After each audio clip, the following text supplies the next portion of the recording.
ladies and gentlemen, welcome to the Reflex ET here in the lower bracket.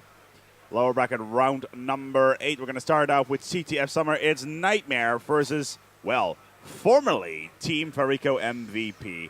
Tunny, walk us through these lineups. Well, okay, first we've got Mohawk. A lot of people say he's pretty much a LAN player, which is a good thing to have in your team. He's not the best player online, but he's still pretty decent. But when it comes to LAN, I don't know what it is. His connection just must be terrible online, but he is a really sick LAN player. Galvs, Mr. Ego. He's got a good shot on him and he's a good slayer, but he just, for me, he doesn't really have the intelligence to sort of, he goes for the kills and he is kill greedy. Right. Next we have Godlike, who is basically there holding he will sit back in every corner, as I found out, unfortunately, yesterday. And then we've got Amaze, who's mostly the holding AR player. And he's pretty good. I'm not that familiar with the Freako team. I have played them online. They're a decent bunch of lads, and I think I played TM Kill at the last Reflex. But that and you're disagreeing with Fariko's decision of making them the new Yin team after their performance in this event. I was just trying to have a conversation with Brainiac about some of his decisions, and he told me he doesn't care. Oh, so well, there you have it. Yeah, but I think he was a bit rude to us personally. He's a little bit rude. Oh. But we'll not go into that. But yeah, I don't think it was the best decision, because I think there's always to work on the Yin team. I always said that I thought that they were better with Wannabe. I mean, he said, well, that's your personal opinion, but I think it's facts, really, the fact that they finished second at the last Reflex and they finished quite well at ECL. I don't know where they finished here. I think it's top, I think 8th or 9th when they got second seed. So basically, yeah, they got second seed for this event, right? Yeah, but so, I mean, personally, my opinion, that doesn't matter, apparently, is that I don't think it was a good idea, but it's his org at the end of the day. He can do what he wants. Indeed, it is. As we're jumping straight into this game, it's CTF on Summit. I do have to say, CTF is starting to grow on me, surely. Yeah, I do like CTF. It is a lot about teamwork. As you can see, Godlike doing the hold and the roll, he literally camps. Don't get us wrong, he is a decent player, but I don't like his playstyle. Oh. Look. Everybody's entitled to their opinion. Yes. As we are spectating, in fact, from the perspective of the former Mousetech team, i.e. Ian Nightmare. Apparently, Mousetech was unable to secure funds for them to go to this LAN. So they were like, yeah, screw you guys, we're going under another name. Yeah, they were. I spoke to AJ. I'm quite good friends with a lot of the Nightmare team, and they told me that they weren't getting a lot of Alpha M Tech as they hadn't been in them for long, but they were told you would get entry. And that didn't even happen? And the owner didn't speak to them for 2 weeks. It'd be interesting to watch Gallows, actually, because sort of we can get on the note that explain, like, how I say he's a kill whore. There is a good thing to have a kill whore, but in his circumstances, he is a good player, but I don't think I wouldn't team with him. I just don't know. He's greedy. He is greedy. He plays for himself. The winner of this matchup will go on to meet Nightmare. No, that's not it.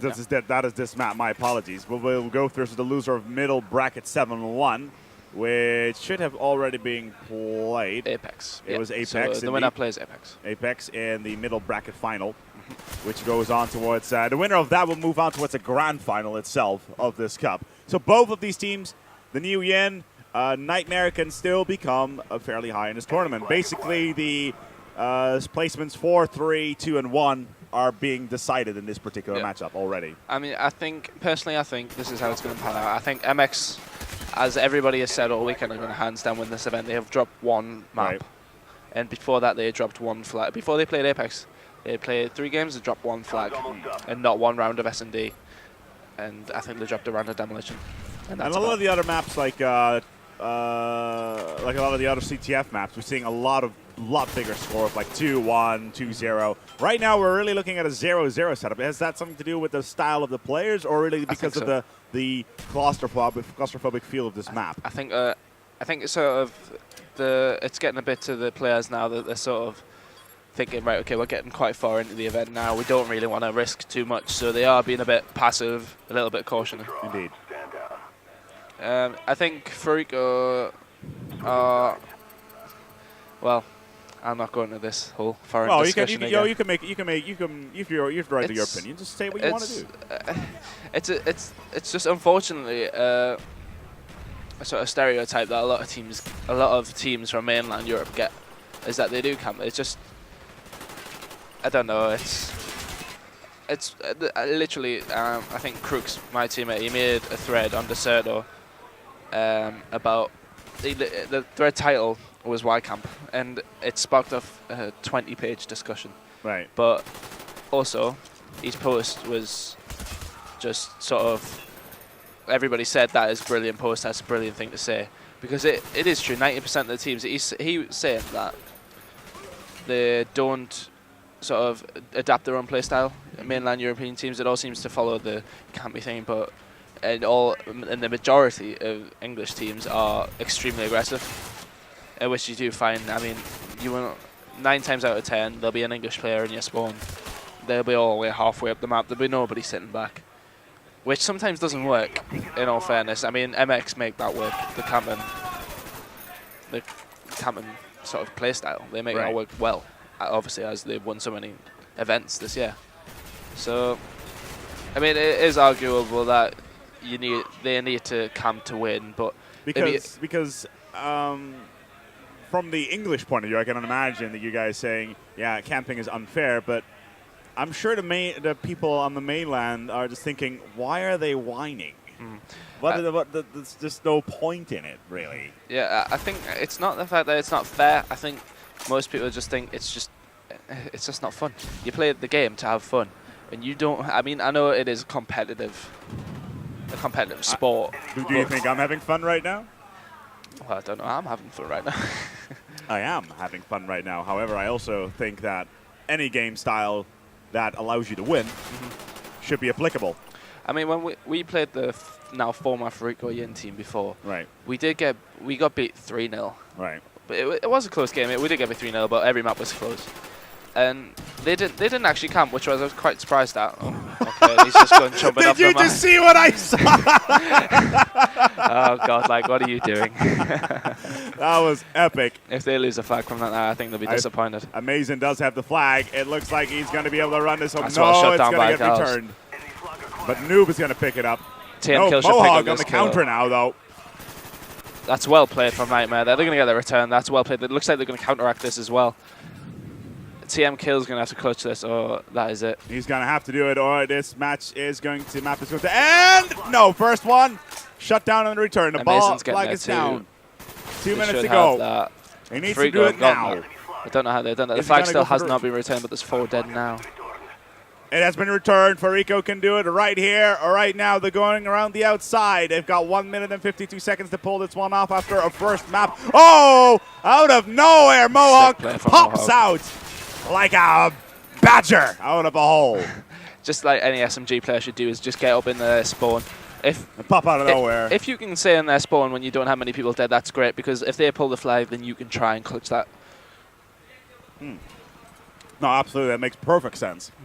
Fast players with fairly low-powered fast-powered weapons, stopping power weapons. Yeah, not like AKs or anything. No, like the that, AK, personally, I think it should be banned. I think it should be an M16 MP5 game. Really, that's it? Just those 2 weapons? A lot of people say it was boring. And you're saying that you like to play for fun, and then you're saying I do, but I think that it would determine skill much more. Okay. But the problem is, I think the M16 is inconsistent. So it's arguable. A lot of people say it would take a bit of fun out of the game. But there is other ARs that people could use. There's the Commando, there's the Galil, which I don't think should be banned. The FAL, yeah, there's a couple of people who use that, but the people who use that are very good with it. There's people like Tommy from X-Royal now. I believe all those weapons are allowed in MLG as well, if I'm not completely mistaken. Yes. The one thing that I will quit competitive gaming on Black Ops if this happens is if the FAMAS is introduced back. I don't know if you've ever watched the MLG Call of Duty last week, 4v4 FAMAS. Yes, I was definitely watching the Columbine setup, but not for the Black Ops. I was watching for StarCraft myself. I didn't watch it because it's not on the team. I know. 4v4 FAMAS, it comes down who can use the overpowered weapon the best. Yeah. I think it's going to draw up 0-0 here. Yeah, we're going to go towards, as we're going to go for a replay. And if we're going to see the same ending on this one again, then we're going to go towards a golden flag sit rep. Which should be rather cool. Last minute knife kill there as well. Very cheeky indeed. I really hope for Modern Warfare 3 that they bring the weapon lineup from Call of Duty 4. Call of Duty 4 It's with the same balancing. It's been the problem was with Modern Warfare 2 is literally the dueling wielding. The dual wielding was fun. Like, what the hell, guys? Seriously. But I think it's sort of there's good things from Black Ops that should be introduced to Modern Warfare 2, and things that Modern Warfare 2 should be introduced to Black Ops. I mean, the hit registration on Modern Warfare 2 was second to none. If you shot somebody with your gun, it hit them.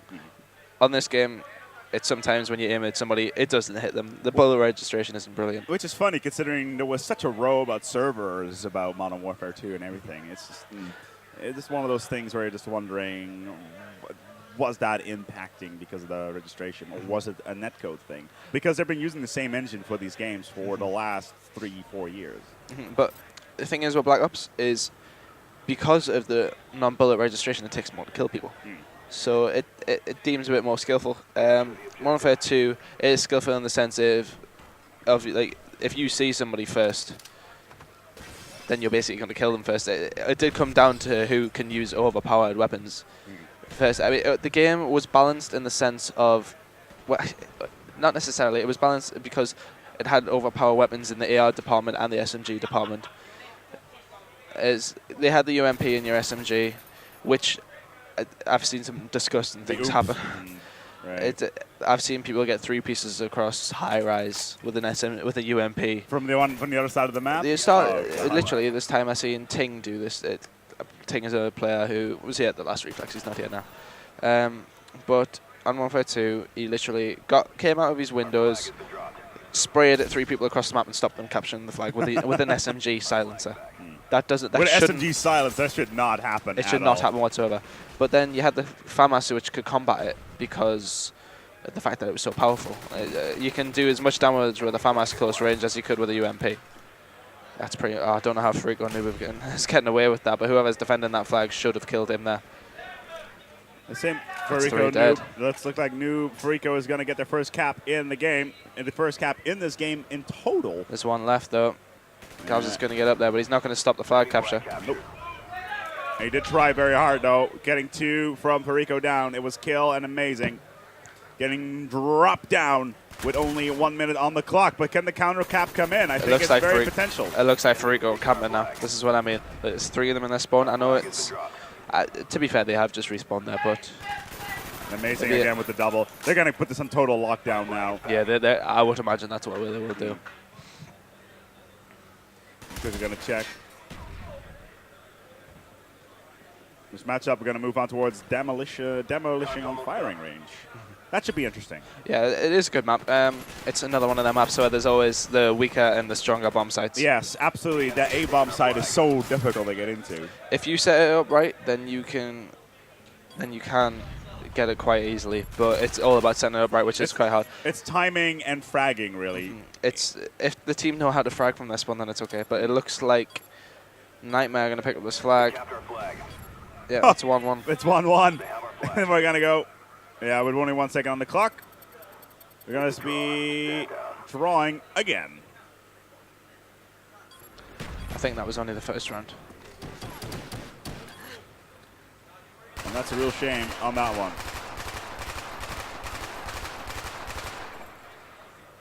Yes, Mohawk, empty that clip. Switching sides. It's 1-1. The pressure is on. Again, with this map, there's not really necessarily an easier side, I don't think. One of the sides is easier to sort of pull the flag out of their base and there's cover after that. But another on the sides is easier to get into their spawn. Like, there's the ice path. Literally, 9 times out of 10, there's nobody watching down the snowy path. No, all the way on the right side from... yeah. If we look at Amaze's side now, it's on the left-hand side. That snowy path, not a lot of people watching. Most of it is concentrated on Amaze's right from up top and the right-hand side. A lot of it is middle and there. Not a lot of things go on that left-hand side, and a lot of flag runners running into that left. There's different advantages to each side, but see, this is easier place to defend. It's more clustered in the other area. That's a good knife by Mohawk there. As our friends from Nightmare are looking to get their cap in. They'll do well to get out of this. It'd probably be a good idea for them to turn around. He shouldn't be challenging that godlike. He's not a flag runner for a reason. They have to be careful they don't get countered now. This happens far too much often to teams. Everybody commits everything. And then it brings her back, and Amazel's getting a bit loud. Trying to hype up the game a bit. There's not much noise being going on. No, they've been fairly quiet so far, which is somewhat out of the ordinary for these guys. Even though Galvs does have the bomb and a couple of nades flying in just to finish that one off, Fariko know exactly where to put those pineapples. Can Mohawk do the same? Nope. I've got a feeling this is just going to go out the first flag. Yeah, we're going to go towards a golden cap. At this rate. No, the other thing about Modern Warfare on PC is the addition of the sniper, because it's 5v5 instead of 4v4. And I can imagine that sniper is not exactly the easiest class to play on console. Call of Duty 4, the sniper is good. Literally on this game, it looks like Fariko are going to get this flag now with 30 seconds to go. They are. They're going to capture that. Noob on the flag. Needs to running away. It's going to happen. That's Fariko, yeah, 20 seconds to go. Fariko are going to win this one. They're just going to camp it for the last 20 seconds. To be fair, and I don't think there would be many teams that wouldn't camp the last 20 seconds of this map. But I don't know. It's going back to the sniper argument. The snipers on this game are absolutely useless. They are on trail games. The snipers are just not up to par. I mean, Modern Warfare, the Call of Duty 4 sniper wasn't easy to use, but it was effective if you knew how to use it. The R700 and the M whatever it was. The M420 is the M3 or something like that. But the interception, I think that's what it's called, on Modern Warfare 2 was very easy to use. Quick scope. I wouldn't class myself. They took quick scoping out of the game, didn't they? Which I don't think is a good idea, really, because it adds a bit of entertainment to games. It's a good thing to watch in a Modern Warfare 2 game is somebody quick scope and somebody across the map. It's always good to watch. But I wouldn't class myself as a good sniper, but I would use a sniper on Modern Warfare 2 because of the bullet registration was amazing. If you're going to hit somebody across the map, sometimes it won't range, but it was pretty dead on. If on your screen, if you're hitting him, it's going to kill him. So, but on this game, actually, I wouldn't surprise us if you see what's the S&D map? S&D Havana.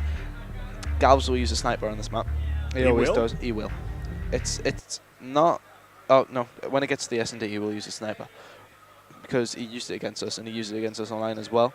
It's not that effective, but it does pick up a few kills. Well, Havana is fairly open, so it's the big road. If you can get up top in one of your buildings and watch that big road over, and watch them going across, if you can predict where they're going to run, you can get a couple of kills from that. And it's on land, so the pings are going to be decent, to say the least. It's going to be demolition on firing range. Let's get this party underway. I think I'm going to have to restart it now.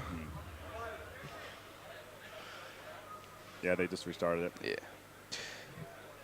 Still, though, if you are wondering what happened here yesterday, all the VODs are currently online on the Chaos TV YouTube channel. You can go to chaostv.nl/YouTube.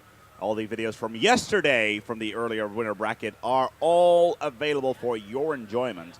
Be sure to check those out as, those matches were quite entertaining. Were you, did you enjoy the first day matches? The first day was good. There was a lot of results I didn't expect, including a couple of my team's results.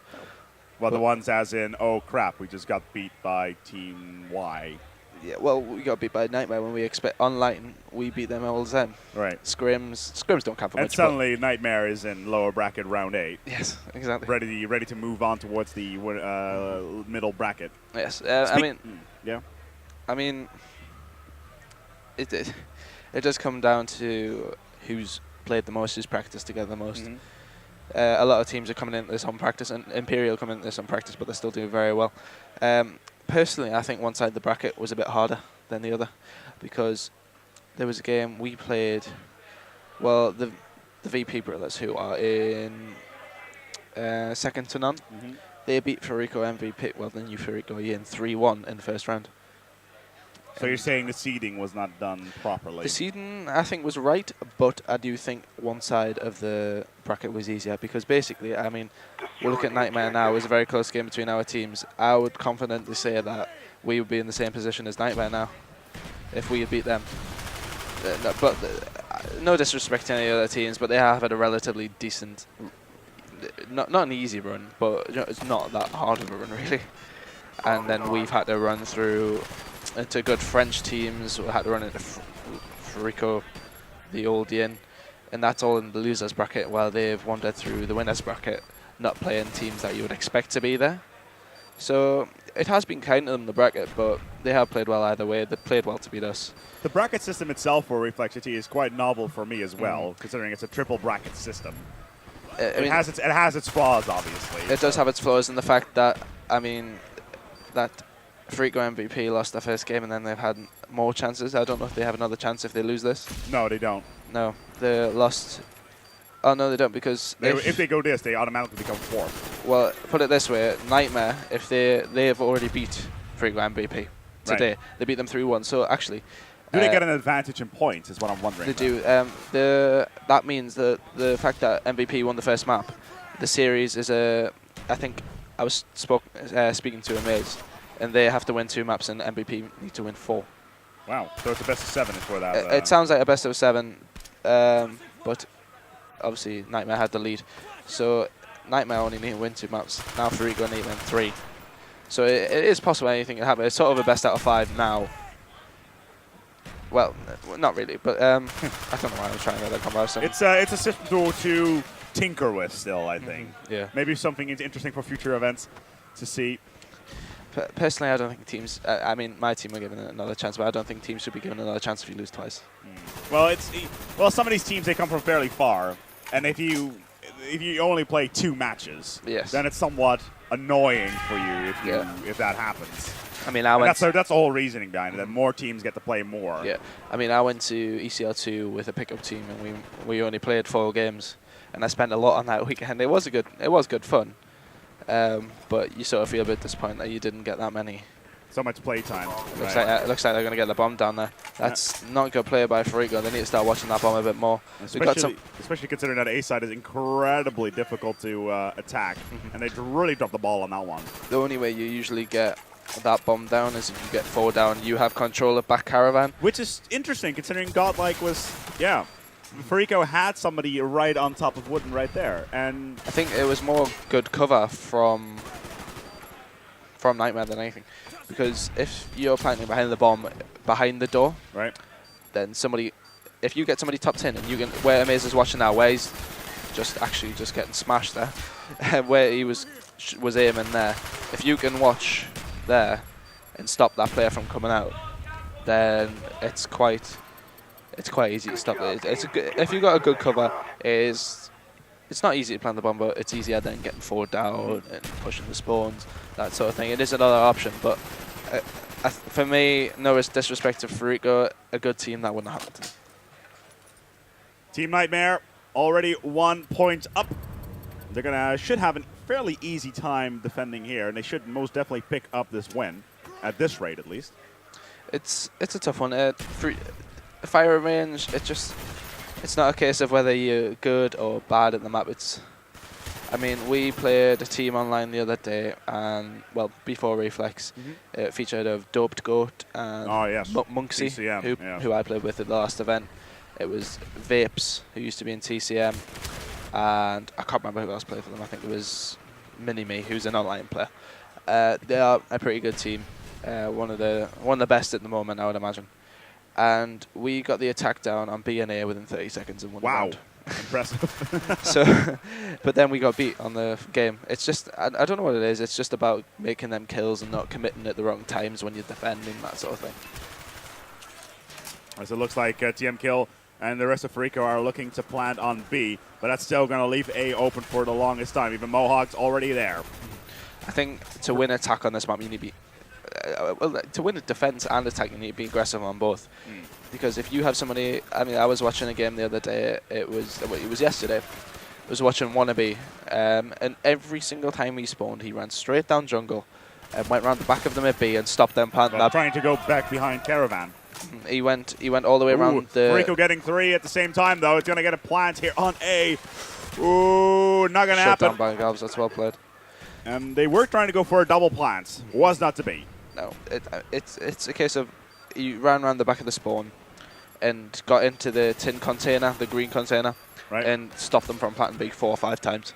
That's from aggression, not from sitting back and watching the bombs from a site where you're head glitching the opponent. So there's 2 different ways to play it. You can try and spawn trap them the whole game, or you can sit back and wait for them the whole game.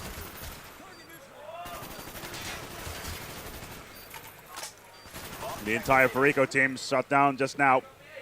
The bomb has been defused by the Nightmare team. With 1 minute and 20 seconds ago, they managed to pick up the first round. However, Fariko still has their hands on the first map. It's not very often that you see both bombs being defended on in defense. It happens sometimes. Well, the Fariko were all 4 down, so you can have an opportunity to push in towards the B side and just get the defuse in. Just annoy the other team a little bit longer, which works considering there's only 1 minute to be played. I mean, B is down there. The majority of the time, you will see B bomb. Well, that's why A always planted. But it isn't very often that they get away with the defense without losing the bomb. Well, they're going to need to keep this bomb alive to add those additional 2 minutes, and they really need those additional 2 minutes to get in towards that towards that A site. The idea here, to get a look, there's been aggressive, aggressive from behind. Gavs is that sort of player. He will not sit and defend a bomb. He will push up all the time. And what Fariko need to do here is get in control of that caravan spawn. If you spawn on that caravan, it's very, very easy to get a grenade on it if they're planting. But if they push this spawn, they spawn the back toilets, which is pretty hard to get. You have to get a grenade all the way over the top of the wood, but you have to angle it right so it sort of gets over there and hits the bomb and doesn't go too far. So if Fariko set up on this caravan like they are doing now, and then push through jungle or middle, and then go for the plant and just try and cover wood, that is how they're going to plant a bomb. It's a lot more complex than people think, really, I think. But a lot of teams tend to just run jungle to try and get into bottom wood and plant that, but it always leaves open the fact that they'll get a good spawn and they'll grenade that over. And it's 9 times out of 10 they hit that grenade. Fariko, in the meantime, having some difficulty here. Can they get the plant in? It looks like they're going to be able to do so. Nade comes in. Unlucky. See, they aren't pushing the caravan spawn, and Galvs has just shut them down. Galvs with a 3-man. Nicely on that one. With 2 minutes to go. TM kill isn't going to get him 4th. Galvs would have chased that 4th kill.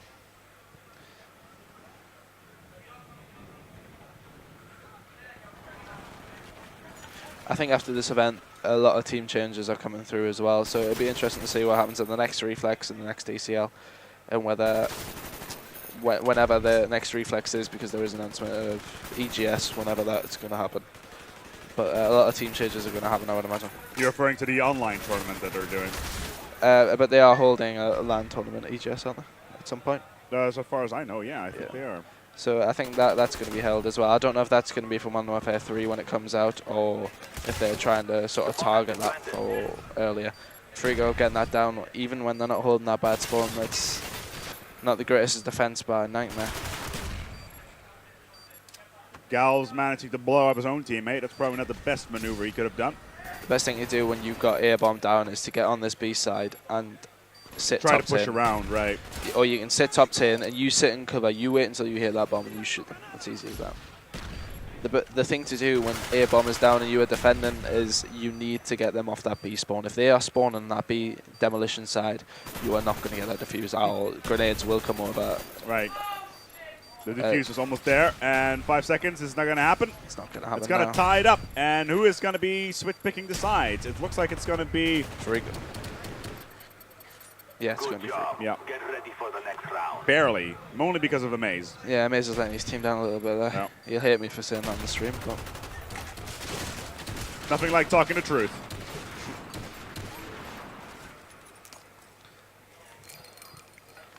Oh, what a sexy noise. Overtime.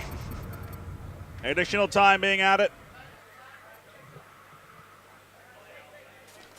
Fariko are going for defense, which is probably the better choice to make, even though Nightmare has already made a win on this map. personally I would have went for attack.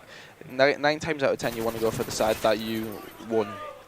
But sometimes, say you win an attack on grid, but then the other team wins an attack on grid, you still want to always defend grid because it is 9 times out, as I said, 9 times out of 10, very easy to do. All you need to do is sit back, maybe 1 or 2 people pushing, and then you can hold that down. Seems like Nightmare are getting beat down very, very quickly though. Yeah, within the first 15 seconds of the matchup. I mean, as said, everybody seems to. Oh, I was choking the knife. Everybody always seems to get beat down anyway, but that was very quick. A lot of people, when they get beat down, a lot of the teams concentrate on trying to get B back, and sometimes you will see A planted while B is down. It happens quite often, so it's an It is a really. I think it's probably the best demolition map. It does take a lot of teamwork to do so, to win the map anyway. Time for Team Nightmare to pull themselves together. Amaze, after having a disappointing first round, leaving DNA behind him in the dust. Godlike going all the way around, so it seems. So he'll be pushing around jungle side now while the other teammates try and get a hold of the caravan spawn. They're not doing that at the moment. Galvs is just going to sit tight. He's played that very well. If he pulls off the sneaky, that's brilliant play by Galvs. Nope. Oh, that's unlucky to would be absolutely. I have to agree. We have seen so many plays today where bombers can put the bomb down, and instead they decided to go and shoot the guy in front of them. You see, that for me is not Galvs' personality at all. That would not. I would never ever see Galvs doing that. But I suppose when it comes to LAN, he might sort of smarten up. Really, I mean, it is. If that was the time where there was no bomb sound, that would happen a lot more often. But 9 times out of 10 now, you will have to get most of the people down to try and plant a bomb. Sneakies do happen, but not as much anymore. So it adds an element to the game sometimes because most definitely. It's just I love it when things are possible, but it's difficult to pull off like that, and it just put a little bit more additional level of skill into the game. I mean, like you won't see that happening in CTF. No. You can't get lucky. Well, in CTF you can't be a sneaky. You can't have a sneaky flag run. It's sort of because you know where the CTF flag is when they pull it. So it doesn't. That sort of thing doesn't happen. It's all down to teamwork. But it is also in the interest of a spectating sport. If somebody gets a sneaky plant down, it is good. But from your team's point of view, if somebody sneaky plants against you, it is disappointing because you think, oh, that's so lucky. They didn't do that because they were smashing us or anything like that. It's always because of just the bomb not making noise. But now that there is noise, it does add an element of like you have to take everybody down to get the bomb down. But that's only because you will have somebody probably just sitting, probably bottom or top wood there. Right. Like Godlike, if he was defending there, all he would have to do is wait for that bomb sound to go, and he'd jump out on the bomb, and that's it. If there's no bomb sound, he doesn't know when they're planting the bomb. So there is the element it could bring a bit more of a campy game into it, but there is the element of you have to get everybody down if you don't want that. But now you can do fake plants and fake diffusers, obviously. So that added towards the mix. Yeah. Not many people do that at all. When you used to play game battles S&D, it happens all the time. I've started doing it now because I used to play a lot of S&D in game battles. So I did it against Nightmare, actually. It was in the middle of a 1v3 and I fake diffused it. He jumped around the corner, I took him straight out. As easy as that. It does add a bit of element in the gameplay like that. That's happened. I've done that a couple of times on Demolition when there's been one left. You go for the diffuser on the bomb and he jumps out and you take them. It does add a lot of different elements to the game, but it takes some out of it as well.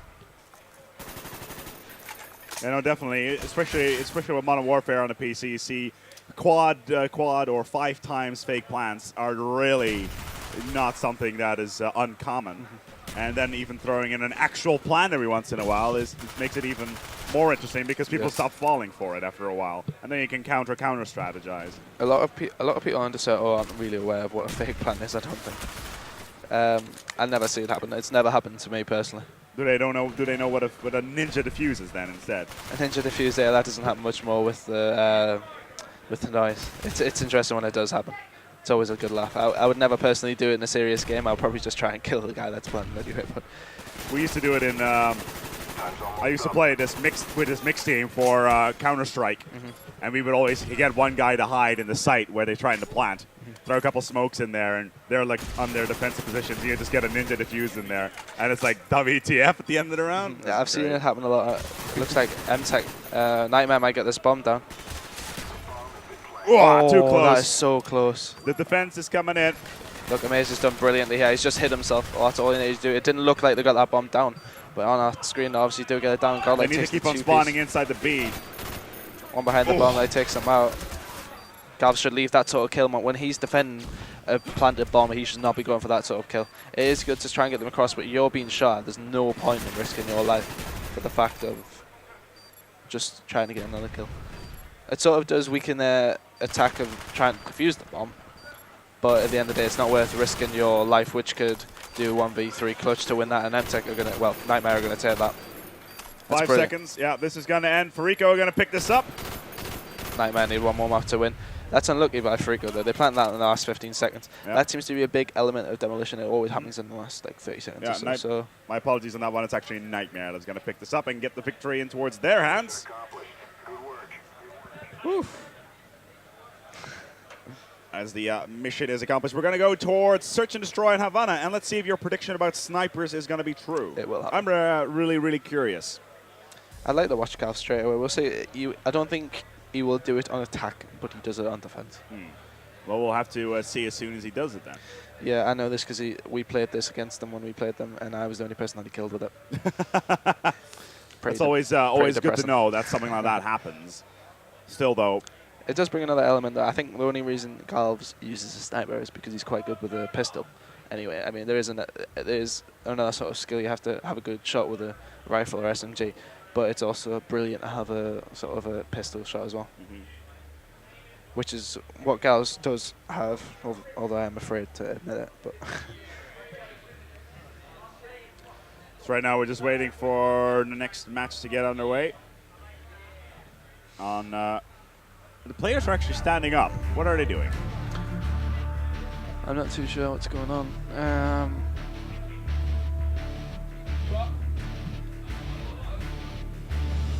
don't know. I think they're just speaking to the crowd. I think.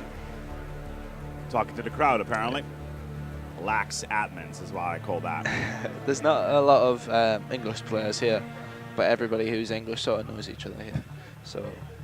Esports. It's a small world. Yeah, it is. Yeah. Everybody knows each other, at least. That's the case in my community, at least. With some of the community, I mean, when you go to LAN, everybody expects like sort of the top players to sort of just stay by themselves and not speak to anybody new. But it's like you're new, you are outcast. Yeah, it's like you don't have enough reputation to speak to me. But the majority of people aren't like that whatsoever. So everybody, but I'd say majority of the time, you stick with your country. But there's a lot of the MX players. I don't really have that problem, to be honest. In all honesty, I've never been active within the Dutch community, ever. It's always been the UK community for me. The UK community is probably the biggest, but with regards to console Blackops, there is like teams like MX who now you see a lot of the majority of the time on COD 4 and 152, or the majority of the time through Blackops. Full French teams, full English teams, but now you see a lot of them mix it. But that's because of the national rivalries between the two. I can imagine that. And the language barriers also. There's also that, but I can imagine the English and the Germans can at least have a certain communication. I know the thing about the Germans is, that sooner or later they're going to try again. Fair enough. It probably will happen. They're going to try again. They're really good at this thing. So this could be a problem if your team with the German. I mean, if there's a world war, I mean, you probably. It's also good to get a bit of practice against them, I suppose. Exactly. That's the thing about the Germans. They're really good at what they do if they put their mind to something. So, do try. Watch out, guys at home. The rapture came. We got all left behind, and the Germans are going to try again sooner or later. Ready to go. Should be ready to go here shortly. It's going to be Havana Search and Destroy. Let's see if those snipers are going to be placed up. I think, but with regards to the discussion about people at LAN speaking to everybody, there is the odd player who has their all high and mighty status as a good player who will not speak to anyone. I mean, I went to the LAN and there's a couple of people who I try a conversation with, and then they're just really ignorant. They just completely blindside you and walk away. I mean, I'm relatively well known to not like being big-headed or anything like that. Everybody like sort of knows me. Right.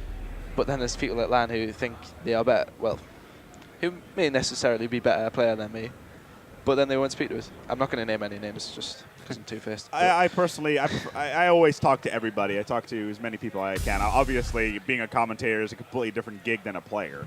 So you have that level of interaction with just about everybody that's necessary. Yeah, I mean, I was walking around the event before, and then some people were like, "Oh yeah, Tony." I'm like, I don't know who this person is at all. But I have the same problem. It's like, hey, Spec's like, I have no idea who you are. I'm sure you're a really cool person, but first of all, if you want to call me Matt, I'll tell you can call me Matt, and first you can refer me by my tag. Okay?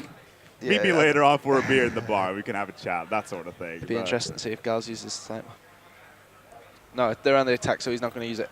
He might use it on the next round if you want to change it up then. Yeah, we're gonna just for once we're gonna change it up, as Fariko will be having a search and destroy on the fence for once. Oh, actually we don't need to because this is search and destroy, so we can just go in full spectator mode. That's true.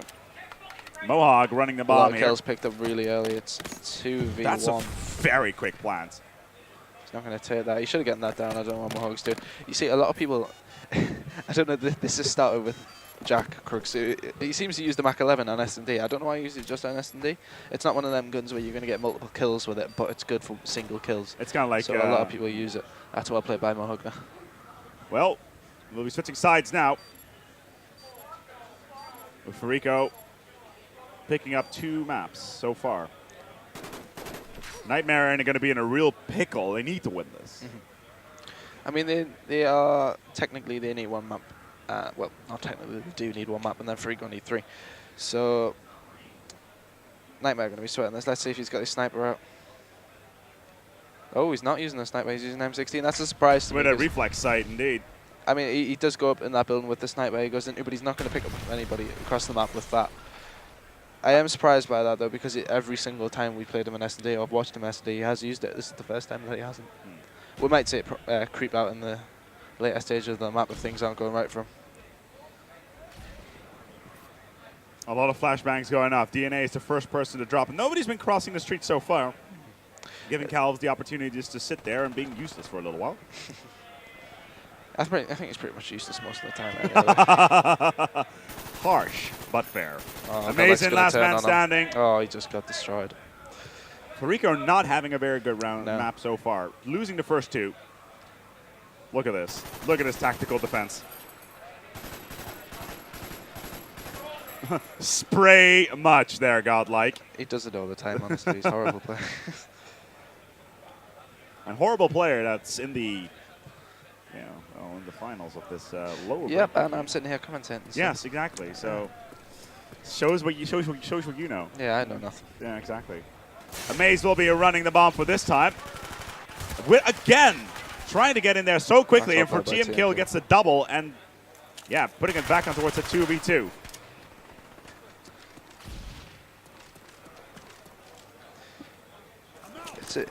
It's interesting to see what they're going to do here because Godlike's 1v. He's going to have to pull out. Oh, right, okay. It's going to go 2-1 now. I'm going to predict that MTech are going to take this now. I think you think we're going to go to a 4-mapper or a total 5-mapper with MTech taking the last as well? 4-mapper. I think we need to stop calling them MTech. It must be some sort of breach of their contract because they're not MTech anymore. Oh, right, yeah. Yeah, I'm doing it as well. Yeah, it's all right. Change your tags, yes, guys. Change your tags. Well, breach of contract, my ass. I didn't sign anything. It's true. Let's see if Gals is using. Actually, was that? Yeah, there you go. There it is. There hey! He will use that every single round now. It's not necessarily that he's brilliant with it. I think it's just. No, I don't know. It's he's sort of at a disadvantage to his team now, though. He needs to go and try and find a weapon or something. Right. He may be able to pick up a gun sooner or later. I don't think he should be running back with a sniper, though. He's going to try and pull off something fantastic, which just explains Galvs to me completely. I can't. If he pulls off some sort of no-scope or something, I'm never going to hear the end of it. Well, it's going to be amazing all by himself. He does have the bomb. Well, let's see if Galvs does something. I really hope he doesn't. I really hope. Oh, he did see it. He did get the spot. Yeah, you spam that Magnum. He so wants to just get some glorious kill. He's not nitty-gritty at all. It's not going to be the case, and Nade will finish him off. Nightmare in the lead, 3-1. They need 3 more maps. Oh, a maze. Sexy man. Cheeky little lazy Nade there. Boom! Wouldn't feel too good if you put your foot on that. No, I don't think that would be a very good thing to do. Although I think it's better to stand on it rather than having blow it up in front of you. Yeah, I suppose. Rather than like losing your entire body, than losing your foot. Actually, probably legs. Well, I don't know how much. I don't know the explosive force of a pineapple grenade. So yeah. I don't think this is a very good time or place to discuss this. We could go to Wikipedia. Put your answers in on a postcard. Will a pineapple grenade blow off your foot if you stand on it? The map bomb has already been planted. That's well played by Galvs. They're going to take this now. You see, this for me is why I wouldn't have put Fariko as the Yin team.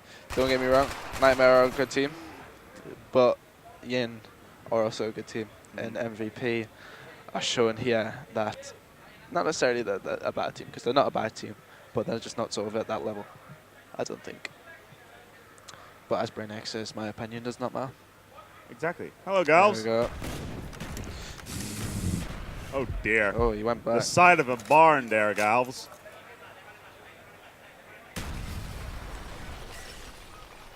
Could have had the opportunity to pick up the first kill already early in the map. You see, that is why I don't understand why. It is good. I think anybody could sort of use it, but... He's going to die very soon. Somebody's going to hunt him down. I think it's sort of having the confidence and in his case, the ego to sort of use it. Oh, he sponged it. You see, that is why. He's not going to pick up a kill. He needs to go in there and help him out instead of just... You see, that is absolutely dying stupid. Like a piece of cattle. Yeah, you see, that is why I would not use the sniper in S&T. 4-2. Fariko could be starting to come back a little bit. I mean, it's all right if you're going to guarantee a kill every round with it, but he doesn't. He probably gets a kill a game with it. So and the majority of people do. So, I mean, it's not really worth it, I don't think, personally. Unless they sorted the hit detection on this game, it's not one of them things you want to do. Most definitely not, no. Let's get back in towards the match. Gals, well, he's going to get his trusty SMG, his MP5 back into play. Nobody dying in the first 10 seconds of the match. Where's the bomb? Mohawk has it, and it's going to be a B plant. 3 of his buddies are there. A nade here would be too much.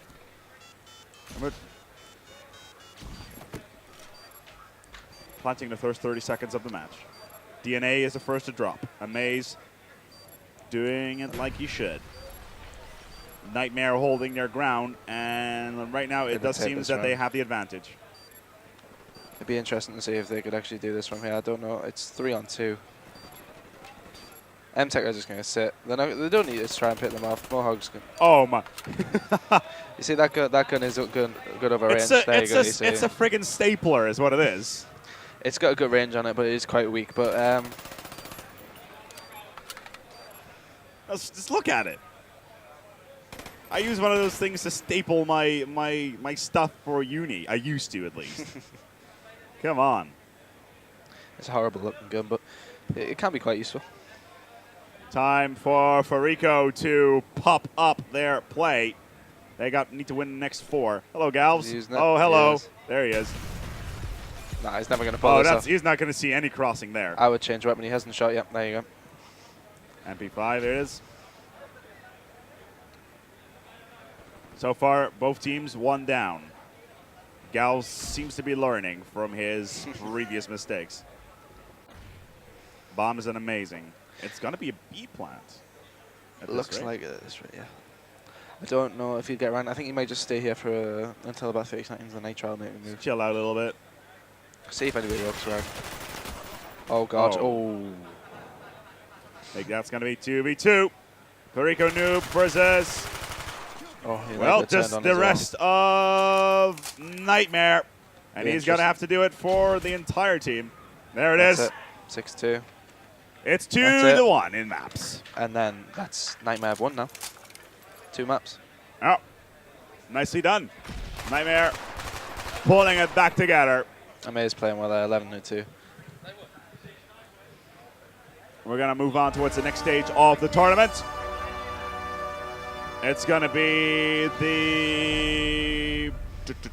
Now I have to go and take a look. It's actually still the lower bracket, if I'm not completely mistaken. It's going to be the losers of the middle bracket final. So Apex versus Nightmare. Apex versus Nightmare coming up towards your screen very, very shortly. It appears that my producer has decided to walk away like a complete boss, and he has not signed us out just yet. So we're going to have to... We're going to have to chat for a little while. Yeah. Yep. I'm not too sure what's going to happen in the next game. Nightmare, I think this is probably going to be their first hard game since playing us, to be honest. Right.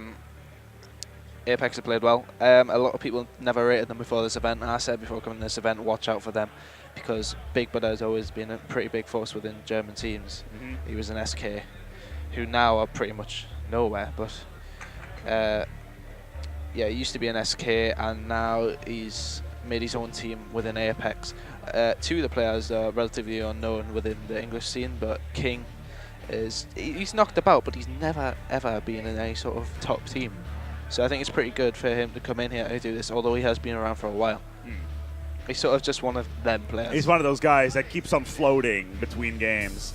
There's not many of them, but they do exist, and they're generally quite good at games to begin with, but they never shine. Yeah, the problem with those kind of players is that they're really good at picking up games really easily, but they'll never master it completely. Personally, I think if Apex do not win this game, I think maybe 1 or 2 players might be looking elsewhere after this. Wouldn't surprise us, because now that King is sort of, as you said, he's played well this event. Everybody's just thought he's a connection player. He's not worth picking up for LAN, because all he does is online. Online, he's a fairly good player. If you want somebody to support, he hasn't got the best brain on him when I've played with him, but he has a good shot. But now that people have proved him, he's proved it on LAN, then the eyes are gonna look somewhere else, see if he can place him into a different lineup. That was the same thing that happened with Monksy last year, in February. He joined up a team with me and my friend Adam, and he came over from Game Battles and was completely unknown, and we started doing quite well online. We came to LAN, and he played quite well at the event, and now he's been in Infused, he's been in Knockout, who were rated #1 team in Europe at one point, and it just shows that have a good LAN and you can step up to that play. Yeah, absolutely. It's really like that in any scene, to be honest. If an unknown player comes in and suddenly he gets high ratings all over the place, then he generally gets picked up by one of the bigger organizations, Dignitas or Fnatic or TCM or something along those lines. This happened with a player called McGee at ECL. He was relatively unknown. He was completely unknown. He was a PS3 player who who bought an Xbox and said, I'm going to team with my mates from PS3 and Xbox to see what it's like. And he ended up getting the final, the free-for-all. So he goes into that, and he's now in Royalty. But is he a good team player though? Personally, I think a lot of people are hyping over not a lot. I think he is a decent player, but he's one of these players that if he's surrounded by good players, he'll do all right. But so it's more the synergy of all the players together that rises up between. He's in a team with a few decent players. It's not one of them teams I would call a top 4 team. They're probably breaking top 8 at the moment. We'll see how they do at LAN. But at the minute, I wouldn't really call him a top player. At the moment. It's something to nurture. Let's see how he does. I mean, give it 6 months or so, and then he might be in Fnatic, TCM, whatever. Well, there you have it. We're going to be going for a quick break ourselves here from the casting couch. It's going to be the next matchup, which is going to be Nightmare versus Apex in the loser bracket final. Team Fariko, formerly known as MVP, now Yin, placing 4th here at Reflex GT. We're going to be right back with you with the next match. Lower bracket final, followed by the middle bracket final, which is going to be Imperial versus whoever wins the next game. I'd like to see it in all English. An all English deal? And I'm going to say that's going to happen. Really?